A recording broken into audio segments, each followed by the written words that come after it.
నరహత్యలు కాదు, నరహత్యకు ముందు నడిచేటటువంటి కోపం. కోపం పాపముగా మారుతుంది, పాపము నరహత్యగా మారుతుంది, ఆ నరహత్య పాపముగా మారుతుంది. కాబట్టి ఎవరైనా సరే మీరు నరహత్య చంపేటంత వరకు కాదు, చంపేటి కాదు, చంపే ముందే ఎవరినైతే చంపేయాలనుకుంటున్నావో ఆ వ్యక్తితో సమాధానం పడాలి. ఆ వ్యక్తితో సమాధానం పడాలి. ఆ వ్యక్తితో నువ్వు క్షమాపణ కోరి వెంటనే ఆ కోపాన్ని విడిచిపెట్టేయాలి.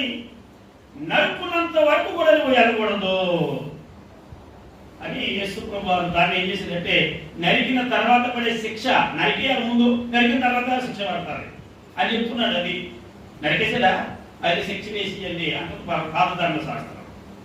కొత్త ధర్మశాస్త్రం అంటుంది నరకాలనిపిస్తుందా, అయితే నరకొద్దు, వీళ్ళు సమాధానం పడిపో అని కొత్త ధర్మశాస్త్రం చెప్పింది.